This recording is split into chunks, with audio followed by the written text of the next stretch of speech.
Hello everyone. मैं मिथुन सिंह स्वागत करता हूं आप सभी का। आशा करता हूं आप सभी बहुत अच्छे होंगे।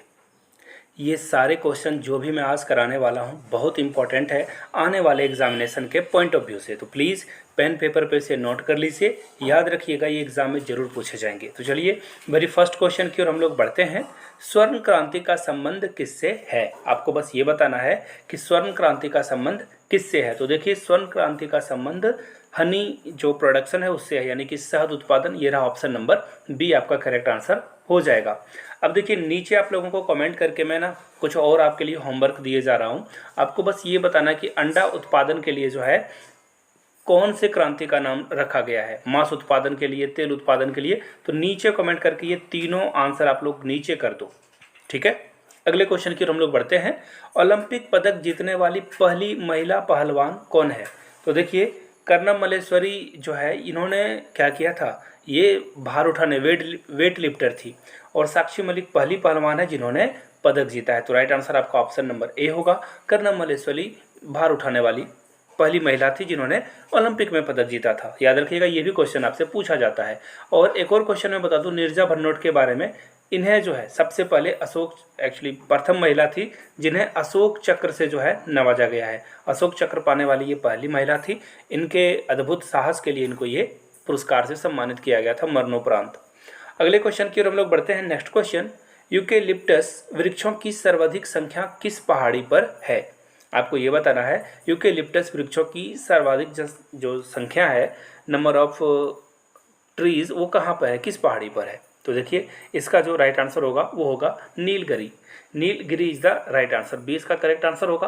अब मैं देखिए क्वेश्चन आपसे पूछूंगा, आपको बस ये बताना है यूकेलिप्टस जो वृक्ष है इसे क्या कहा जाता है, इसका नाम क्या है? नीचे कमेंट करके इसका एक उपनाम जैसे होता है ना, हर किसी का अलग अलग नाम दिया जाता है, जैसे जंगल का राजा शेर है, उसी तरह से यूकेलिप्टस वृक्ष को क्या कहा जाता है। अगले क्वेश्चन की ओर हम लोग बढ़ेंगे। संविधान के किस भाग को भारत का मैग्ना कार्टा कहते हैं? देखिए, संविधान के किस भाग को? तो देखिए, ये जो राइट आंसर है ये ना भाग 3 है, याद रखिएगा, भाग 3। और इसमें भाग 3 में क्या आता है, मूल कर्तव्य आता है, सी नंबर, यानी कि मूल कर्तव्य को भारत का मैग्ना कार्टा कहता है, जो कि भाग 3 में आपको मिल जाएगा।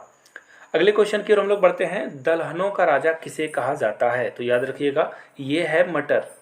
और मटर के जड़ों के नीचे सबसे ज़्यादा नाइट्रोजन की ज़रूरत होती है इसे विकसित होने के लिए। तो दलहनों का राजा मटर को कहा जाता है।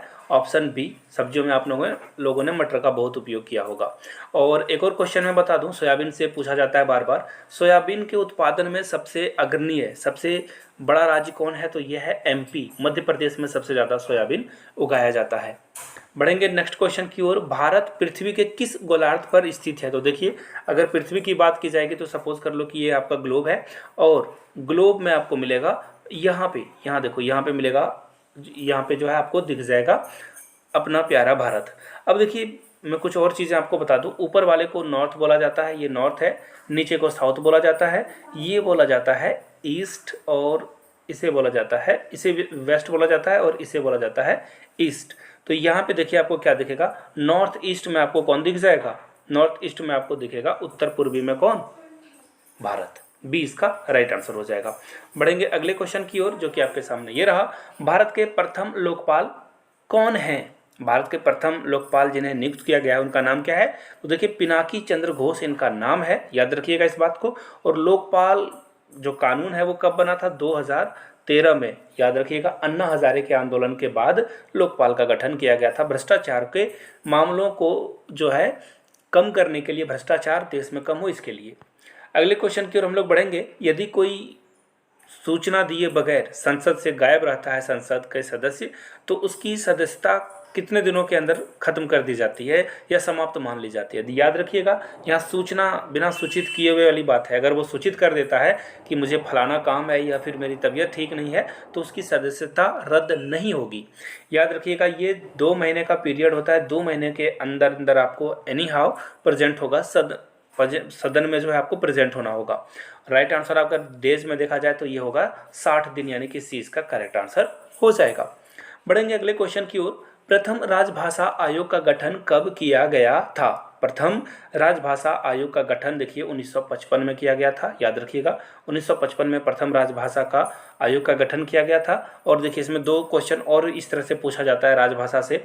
हिंदी राष्ट्रभाषा नहीं है, याद रखिएगा राष्ट्रभाषा हमारे देश की कुछ भी नहीं है, राजभाषा हिंदी है, इस बात को याद रखिएगा, बहुत कन्फ्यूजन होता है इस क्वेश्चन में। अब देखिए एक और क्वेश्चन मैं बता दूं आपको, एक क्वेश्चन मैं पूछ भी लूंगा, एक क्वेश्चन मैं बता भी दूंगा। आप लोगों को पता है 14 सितंबर को हिंदी दिवस मनाया जाता है, लेकिन विश्व हिंदी दिवस कब मनाया जाता है, वर्ल्ड हिंदी डे कब मनाया जाता है, कब सेलिब्रेट किया जाता है, नीचे कमेंट करके प्लीज इसका आंसर करेंगे आप लोग। अगले क्वेश्चन की ओर हम लोग बढ़ते हैं। चट्टानों पर उगने वाले पादपों को क्या कहते हैं। देखिए चट्टान पे आपको यहाँ से एक इमेज भी दिख रही होगी, चट्टान पे देखिए इस तरह से पादप जो है उग जाते हैं। तो चट्टानों पर उगने वाले पादपों को लिथोफाइट्स कहा जाता है। लिथोफाइट्स यानी कि ऑप्शन डी आपका करेक्ट होगा। और देखिए एक और एक्स्ट्रा बोनस में जी कर लेके जाइए, ये देखिए क्रियोलोफाइट्स को क्या कहा जाता है, वो जो जिनकी जड़ें बहुत गहरी होती है उन्हें क्रियोलोफाइट्स कहा जाता है। ये भी क्वेश्चन एग्जाम में आता है। तो डी इसका फिलहाल राइट आंसर होगा, चट्टानों पर उगने वाले पादपों को लिथोफाइट्स कहा जाता है। चलिए अगली क्वेश्चन की ओर हम लोग बढ़ते हैं।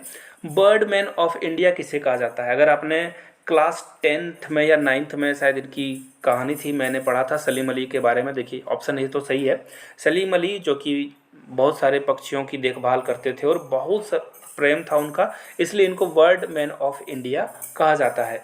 हिंदी की बुक में ये स्टोरी थी, मैंने पढ़ा था, आप लोग देख लेना और इनके बारे में खोज के पढ़िए, बहुत अच्छे व्यक्ति थे ये। अगले क्वेश्चन की ओर हम लोग बढ़ेंगे। किस द्वीप समूह को काला पानी भी कहा जाता है। तो देखिए यहाँ से इंडिया का मैप आपको दिख रहा होगा और यहाँ से आपको दिख रहा होगा अंडमान एंड निकोबार, सबसे नीचे में छोटे छोटे जो डॉट्स दिखाई दे रहे हैं, ये है अंडमान निकोबार। अंडमान निकोबार द्वीप समूह को क्या कहा जाता है, काला पानी भी कहा जाता है, जहाँ पे देखना आप बाल गंगाधर तिलक को काला पानी की सजा दी गई थी। अब देखिए कुछ और क्वेश्चन इसमें से हम लोग ले लेते हैं। देखिए यहाँ पे आपको दिख रहा होगा ग्रीनलैंड। अब ग्रीनलैंड क्या है, तो देखिए ग्रीनलैंड जो है सबसे बड़ा द्वीप है, सबसे बड़ा द्वीप है, और इंडोनेशिया सबसे बड़ा द्वीप समूह है। चलिए अगले क्वेश्चन की ओर हम लोग बढ़ते हैं। एलिफेंटा दर्रा कहाँ पर स्थित है। तो देखिए एलिफेंटा दर्रा आपको मिल जाएगा श्रीलंका में, पहली बात। दूसरी बात, श्रीलंका के अभी के प्रेसिडेंट कौन है, नीचे कमेंट करके बताइए। करंट अफेयर्स का बहुत इंपॉर्टेंट क्वेश्चन है, एग्जाम में आता है। अब देखिए यहाँ पे अगर एलिफेंटा द्वीप पूछा जाता तो ये आंसर होता मुंबई, लेकिन यहाँ पे दर्रा पूछा गया तो राइट आंसर अभी आपका हो जाएगा बी श्रीलंका। ऑप्शन आगे पीछे हो गए, इसके लिए माफी चाहूंगा। अगले क्वेश्चन की ओर हम लोग बढ़ते हैं। इटली की गंगा किसे कहा जाता है। तो देखिए पो नदी कहाँ है, ऑप्शन सी में। पो नदी को जो है इटली की गंगा कहा जाता है, तो राइट आंसर आपका हो जाएगा ऑप्शन सी। अगले क्वेश्चन की ओर हम लोग बढ़ते हैं। भारत का श्वेत रेगिस्तान कहाँ है। बिल्कुल आपको लग रहा होगा लद्दाख, और मैं आपको बता दूं सरप्राइज आपका आंसर रॉन्ग है। भारत का श्वेत रेगिस्तान कहा जाता है कच्छ का रण को। आपको यहाँ से इमेज देख लीजिए कच्छ का रण, और ये बेहतरीन जगह है, प्लीज़ एक बार विजिट जरूर करें आप। गुजरात में ये पड़ता है कच्छ का रण, ये बेहतरीन जगह है बहुत। यहाँ पे साल भर में एक बार 2 से 3 महीने का मेला लगाया जाता है, जहाँ पे अलग अलग जो है बहुत सारी चीज़ें आपको यहाँ पे लोकल मार्केट की भी चीज़ें मिलेगी, जरूर एक बार जाइए आप। तो भारत का श्वेत रेगिस्तान कच्छ का रण को कहा जाता है। अगले क्वेश्चन की ओर हम लोग बढ़ेंगे। ताड़पीन का तेल किस पेड़ से प्राप्त किया जाता है। ताड़पीन का तेल देखिए चीड़ से प्राप्त किया जाता है, 20 का राइट आंसर है। और आप लोग बताना देवदार के पौधे जो हैं कहाँ पे मिलते हैं, देवदार के पेड़ कहाँ मिलते हैं। अगले क्वेश्चन की ओर बढ़ते हैं। घोंसला बनाने वाला एकमात्र सांप कौन सा है। तो देखिए ये राइट आंसर होगा किंग कोबरा। और याद रखिएगा अजगर में कोई जहर नहीं होता है, क्वेश्चन ये पूछा जाता है। तो फिलहाल राइट आंसर आपका होगा किंग कोबरा, और यहाँ से किंग कोबरा की आप फोटो भी देख सकते हो। अगले क्वेश्चन की ओर हम लोग बढ़ेंगे। आंसुओं में, देखिए यहाँ पे आंसुओं में बिंदा होगा, सॉरी छूट गया है। आंसुओं में भी बिंदा होगा। आंसुओं में कौन सा पदार्थ घुला रहता है। आंसुओं में देखिए कौन सा पदार्थ घुला रहता है, तो देखिए ये जो राइट आंसर होगा ये होगा लाइसोजाइम। ऑप्शन डी इसका करेक्ट हो जाएगा। लाइसोजाइम आपको आंसुओं में मिलेगा, जिस कारण कीड़ा वगैरह अगर चला जाता है तो ये हमारे आंख को प्रोटेक्ट करता है, बचाता है। अगले क्वेश्चन की ओर हम लोग बढ़ेंगे। यह है दर्द को दूर करने वाली औषधि को क्या कहते हैं। तो देखिए दर्द दूर करने वाले औषधि को एनाल्जेसिक कहा जाता है, यानी कि बी इसका राइट आंसर होगा एनाल्जेसिक, यानी कि इसका राइट आंसर बी हो जाएगा।